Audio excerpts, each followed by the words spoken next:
What is up, bud? I'm Doug with D&E in the Garage. Behind me is a vehicle that has a hole in its radiator, and today I want to show you the right way to fix that the wrong way. Today we're going to be talking about stop leak, which cars and radiators are a good candidate, and how can you avoid just making a bigger mess, because honestly, you can fail pretty hard with this stuff. Let's start at the beginning, shall we? And let's make no bones about it. This is a bottle of metal shavings with some mystery goo holding the whole thing together. You don't want to go pouring it willy-nilly. Not every vehicle, not every radiator, not every cooling system is going to be a good candidate for this. First and foremost, if your vehicle has any unresolved cooling issues, any little isms in the cooling system that you have not yet figured out, not for you. Your cooling system needs to be completely healthy, save for the small hole in the radiator. That brings us to our next point. This is for fixing small little holes in the metal of the radiator. If it's in the plastic reservoir sides, this stuff's a no-go. If you have a hole the size of George Washington's head on the corner, this stuff is a no-go. Further to that point, all this really does is jams a bunch of metal shavings into that hole. So what you need to do is make sure the metal around that hole is in fact intact. If your radiator has a hole because all of the metal is deteriorating, this isn't gonna get you anywhere. All it's gonna do is clog up the cooling passages in your block, which brings me to a very, very, very good point. This stuff can do more damage than good. It's been known to. It's particulate matter that you're circulating through your cooling system, praying that it jams itself into the little hole. It's kind of barbaric technology, so you don't want to go putting it in your brand new Supra or your brand new Hellcat. Don't go do it on a customer's car. But if you have an old Jeep with 200,000 miles that really only plows a little bit of snow and moves us through the woods every now and again, yes, this is an option for you. Now, you've established that a stop leak product is right for you. You got to go to the store and pick one up. But which one should you choose? Well, personally, in my number of years of doing this, there are only two stop leak companies that I trust, regardless of the leak, rear main, radiator, whatever you got. Bars and Blue Devil. Bars and Blue Devil seem to have figured out how to actually affect leaks without actually bricking your motor. So we've established that your vehicle is a good candidate for a stop leak product and you've picked one out. Here is where my main tip comes in. This is the whole video.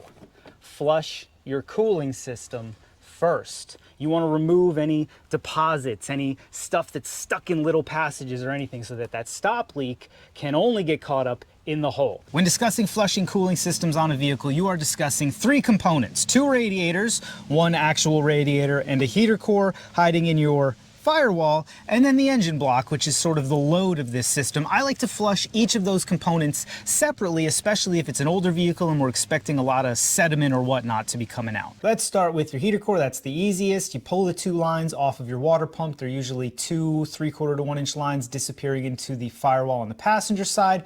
Hook up a hose to one side and let it push the water out the other. It's worth noting that most of these bad boys are about 60 PSI when on full blast. Most cooling systems are 10 to 15-ish, so you really don't want to give this all the business. You just want to barely crack it open. Once you've successfully flushed in one direction, go ahead and back flush it the other direction. I like to do this a couple times. Flushing out your radiator is just as easy as doing your heater core. What I like to do is remove that radiator cap, remove the lower radiator hose, and you've isolated your radiator. That's really all you have to do. You can go from the top or you can back flush it from the bottom. I like to do both.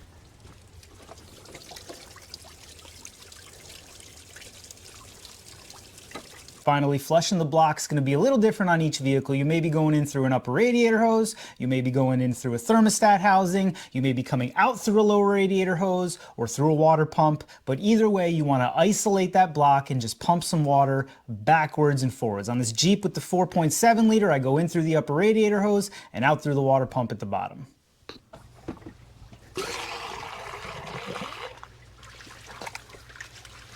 So once you're sure that you've gotten the heater core and the block and the radiator, you put all your lines back on, tighten them down, and you're done. Wait, no, we haven't started yet. Hold on. Let's read the actual instructions.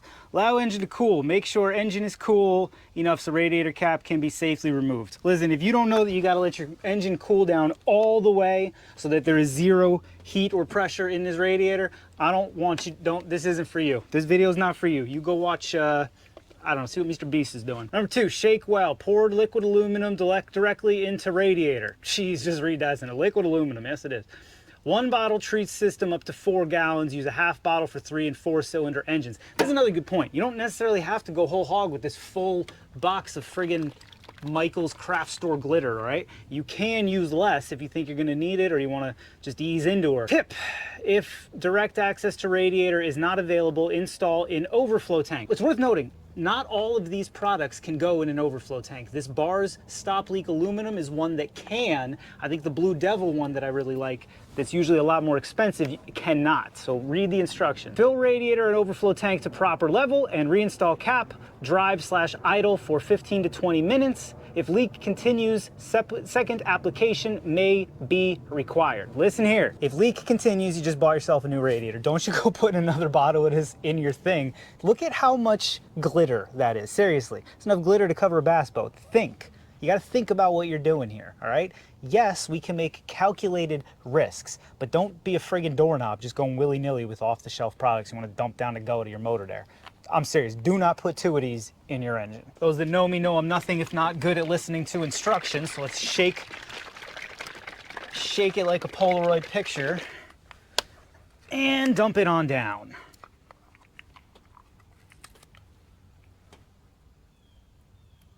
Ugh, look at how gloopy it is. Friends, this stuff goes down thick. Ugh, I'm having such a hard time putting this whole thing in. I'm not gonna put the whole thing in because I don't think I need it. There we go. I've got about 3/4 of a bottle in. Save this for a 3-cylinder. Top off the whole system here. It'll wash all our glitter down.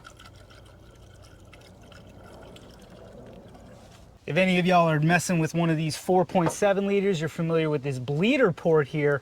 I actually did the MartinBuilt hack and put some anodized aluminum fittings on there to make this a little bit easier to crack when we're doing stuff like this. 10 out of 10. It also prevents the risk of rounding out that 10 mil hex that usually goes in there. All right, she's most of the way filled up. I'm gonna start the Jeep to help us circulate some of those air bubbles through, help us fill her up the rest of the way.